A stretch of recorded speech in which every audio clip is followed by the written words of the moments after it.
निर्णय IAS by officers for future officers. UPSC prelims 2025 मेरी geography की क्लास से डायरेक्टली 13 क्वेश्चन आपके पेपर में आए जिनको आप बड़ी आसानी से सॉल्व कर सकते थे।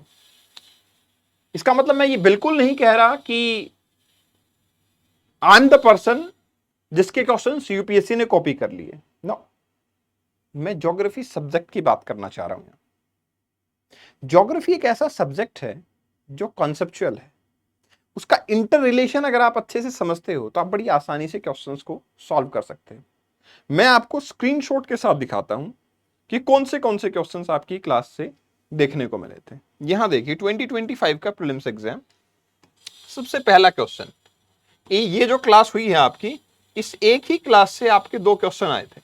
एक क्लास से ही 2 क्वेश्चन थे। कंसिडर द फॉलोइंग कंट्रीज यहां दिया है और ये पूछा है कि इनमें से किसके टाइम जोन 4 से ज्यादा हैं। और यहां हमने कंट्री के टाइम जोन के बारे में डिस्कस किया और हमने डिटेल ये डिस्कशन किया यहां पे कि भाई जिस कंट्री के आइलैंड ज्यादा, जिस कंट्री की लॉन्गिट्यूड ज्यादा, और हमने स्पेसिफिकली यूरोपियन कंट्रीज को डिस्कस इसलिए भी किया यहां पे। उसका कारण सबसे ज्यादा बड़ा ये था कि आप ये देखोगे उनकी बड़ी सारी कॉलोनीज हैं और जिन कंट्रीज की कॉलोनीज हैं उनके टाइम जोन बड़े सारे देखने को मिलते हैं। और इसी क्लास से एक और क्वेश्चन यहां पे आपको लोकेशन दी, one Siberia, another is Alaska. They are asking इधर अगर मंडे को ब्रेकफास्ट कर रहे हैं तो उधर क्या होगा। और यहां एग्जैक्टली हमने देखा कि इंटरनेशनल डेट लाइन को अगर आप वेस्ट टू ईस्ट क्रॉस करते हो तो क्या होगा और ईस्ट टू वेस्ट आप क्रॉस करते हो तो क्या होगा। That means what was required, the conceptual clarity was required, just nothing else.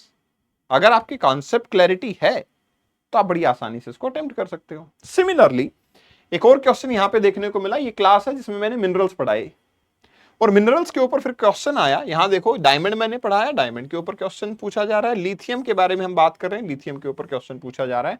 और आपकी टॉप वर्ल्ड कंट्रीज के बारे में पूछ रहे हैं कि भाई कौन इसको ज्यादातर प्रोड्यूस करता है, कौन से ठीक मैच किए गए हैं कि वो क्या करते हैं, बेसिकली मेजर प्रोडक्शन में देखने को मिल रहे हैं। Quite easy to understand, quite easy to solve. Similarly हमने यहां पे मेडिटेरेनियन सी के कंट्रीज को डिस्कस किया, उनकी इंपॉर्टेंट सिटीज को डिस्कस किया और यहां पे आपको मेडिटेरेनियन सी की कंट्रीज और सिटीज के बारे में फिर से क्वेश्चन पूछ दिया गया कि मैच द फॉलोइंग। सिमिलरली आप यहां देखो, यहां हमने शुगर केन के बारे में बात की, ऑल्दो हमने ये क्रॉप प्रोडक्शन के बारे में डिस्कस किया, लेकिन क्योंकि हम अपनी ज्योग्राफी की क्लास में हमेशा पढ़ते हैं तो करंट अफेयर को इंटर रिलेट करते हैं, हमारे सोसाइटल कोई एस्पेक्ट है उसको इंटर रिलेट करते हैं। दैट्स व्हाई शुगर केन के प्रोडक्शन के साथ मैंने आपको यहां पे पढ़ाया इथेनॉल ब्लेंडिंग, ठीक है ना। और मैंने इथेनॉल ब्लेंडिंग पढ़ाया, यहां पे इथेनॉल ब्लेंडिंग के ऊपर क्वेश्चन आया और क्या है, प्रोडक्शन के ऊपर इथेनॉल के प्रोड्यूसर के बारे में फिर यहां से पूछा गया।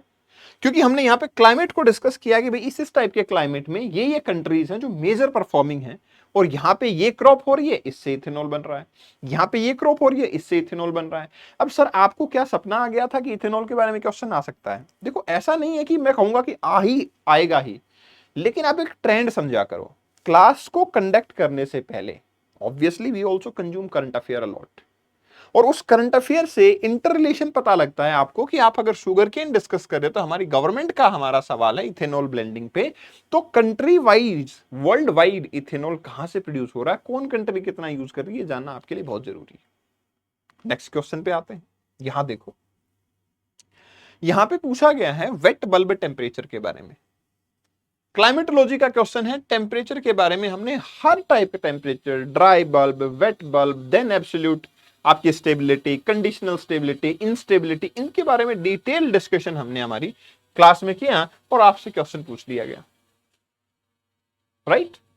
सिमिलरली इतना ही नहीं, आगे देखिए, यहां पे आपको एंडीज, हर एक माउंटेन रेंज डिस्कस किया गया था और इसमें आपके एंडीज माउंटेन रेंजेस और एग्जैक्टली कंट्रीज मेंशन करके बताए गए। और यहां पे आपको देखने को मिलेगा, consider the following, Andes mountain किन किन कंट्रीज से पास आउट हो रही है, एंडीज माउंटेन रेंजेस किन किन कंट्रीज से पास आउट हो रही हैं, वो आपको यहां पे सामने देखने को मिल रहा है। So that is quite easy to understand, हम समझ सकते हैं, इंटर रिलेट कर सकते हैं हम इसको। Then what it comes to, ये हमारे पास आता है नेक्स्ट क्वेश्चन कि कॉन्टिनेंटल ड्रिफ्ट थ्योरी के लिए क्या क्या एविडेंसेस हो सकते हैं। This is the continental drift theory जो कि डिटेल में डिस्कस की गई आपके साथ में। जिसमें हमने एविडेंसेस के बारे में बात की, जिसमें हमने प्रूफ के बारे में बात की, जिसमें हमने ब्लेंडिंग्स के बारे में बात की, जिसमें हमने देखा कि कैसे आपकी ड्रिफ्ट थ्योरी जो है वो एक्सप्लेन करती है, क्या एविडेंसेस प्रूव करते हैं कि हमारे पास आज जो कॉन्टिनेंट हम देख रहे हैं वो पहले भी सेम थे।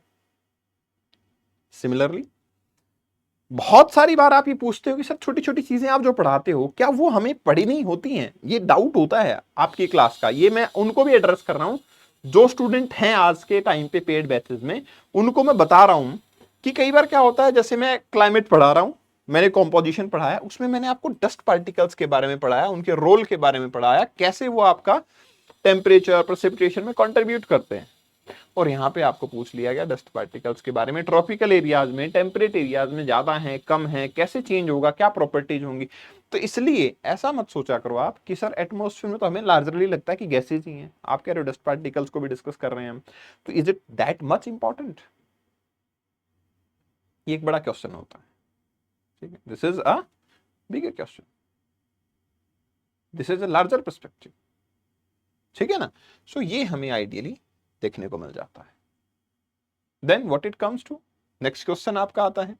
नेक्स्ट क्वेश्चन में हमने आइसोथर्म्स डिस्कस किए, हमने दोनों आइसोथर्म डिस्कस किए थे, मैंने जनवरी और जुलाई दोनों के ही आइसोथर्म आपको बताए थे, लेकिन आपको क्वेश्चन में पूछे गए वो जनवरी आइसोथर्म्स पूछे गए कि जनवरी आइसोथर्म्स कैसे चेंज होते हैं जब वाटर बॉडी से लैंड मास पे या लैंड मास से वाटर बॉडी पे जाते हैं, तो फिर आपके आइसोथर्म्स कैसे चेंज होते हैं, स्पेशली जनवरी का। मैंने जुलाई का भी पढ़ाया था, ऐसा नहीं है कि मैंने सिर्फ यही पढ़ाया, जुलाई का भी पढ़ाया, क्योंकि either of them are important, किसी पे भी क्वेश्चन पूछा जा सकता है और आपके जनवरी पे क्वेश्चन आ गया। सिमिलरली यहां पे हमने बात की थी परमिएबिलिटी की, और परमिएबिलिटी में मैंने स्पेसिफिकली दो चीजों के बारे में डिस्कस किया था, one about sand, another about clay, ठीक है। There they asked about clay, clay की परमेबिलिटी, पोरोसिटी, ये क्या होती है, कैसे चेंज होती है, सॉइल वाला चैप्टर है ये हमारा, उसके अंदर हमने ये डिस्कशन किया है, ठीक है। And the exact statements were covered in your exam. Moving ahead, when you will come to the heating and cooling of atmosphere, जब हमने डिस्कस किया तो उसके ऊपर यहां पे क्वेश्चन पूछा गया कि विदाउट एटमॉस्फेयर टेम्परेचर जो है आपका फ्रीजिंग पॉइंट से नीचे चला जाएगा, ऊपर जाएगा। तो हमने यहां डिस्कस किया था कि भाई एटमॉस्फेयर नहीं होता तो क्या होता है, और एटमॉस्फेयर होता है तो हीटिंग कैसे होती है, कूलिंग कैसे होती है, इंपैक्ट क्या हो सकते हैं जब रेडिफाइड क्लाइमेट हो, रेडिफाइड एटमॉस्फेयर हो, आइनोस्फेयर या आपका एक्सोस्फेयर में जाके क्या होता है। These all details were discussed, जिसके ऊपर फिर से क्वेश्चन पूछा गया।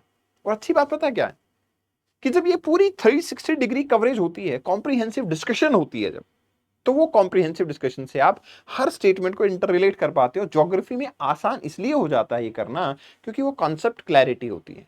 देखिए काफी सारे सब्जेक्ट होते हैं जिसपे आप पढ़ते हो, तो उसमें ना इंफॉर्मेशन को याद करना अगर है तो चांसेस बहुत हाई हो जाते हैं कि भूल भी जाएं। लेकिन अगर कॉन्सेप्ट है, आप समझ पा रहे हो, उससे इंटर रिलेट करके कुछ आउटकम निकाल पा रहे हो, तो उसमें भूलने के चांसेस बहुत कम हो जाते हैं और आपको अच्छे मार्क्स आते हैं। सिमिलरली आपको यहां पे पूछा गया किसके बारे में, सोलर फ्लेयर्स के बारे में।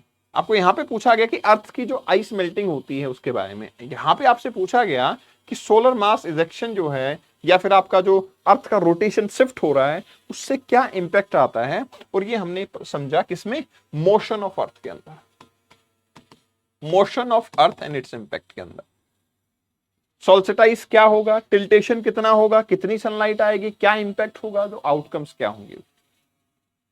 देन इससे ही नेक्स्ट वाला पार्ट में हमने मैग्नेटिज्म को समझा, जिसमें हमने सोलर फ्लेयर उसके इंपैक्ट के बारे में बात कर ली, राइट। तो एक्चुअली क्या करना चाहिए आपको ज्योग्राफी में, आई एम नॉट सेइंग, मेरे हिसाब से बहुत सारे टीचर्स जो ज्योग्राफी पढ़ा रहे हैं उनकी क्लास से क्वेश्चंस आए होंगे। उसका सबसे बड़ा कारण मैं बता देता हूं आपको कि ज्योग्राफी एक कॉन्सेप्चुअल सब्जेक्ट है।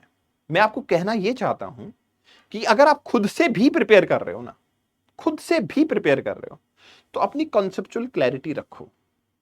अगर आपको कोई डाउट आता है, let's say you are preparing by yourself, then even in that case you can mail me, you can message me on Instagram, कि अगर आपका कोई डाउट है तो I will try my best कि उसको जितना जल्दी हो सके मैं आपके डाउट को सॉल्व करूं, एज सुन एज पॉसिबल मैं आपके डाउट को सॉल्व करूं। ओके, तो मिलते हैं हम नेक्स्ट क्लास में। और yes, if you are someone who want to prepare for UPSC civil services exam via Lakshya batch Nirnay IAS, तो you can take admission even, and As of now, prelims exam is over and it is the right time to prepare. So it is better to have or offer some gift to the student. You can enroll yourself at a discounted fee. You can use code COUPLE while enrolling. Then you will be getting a discount over there. Thank you very much. और इस session की PDF को आप यहाँ से download कर लेंगे. This is my Insta handle and couple.kumar@textbook.com. This is my mail ID. You can mail me. But please mention your details, exact what is your doubt, and then you can mail. Thank you very much. Best wishes.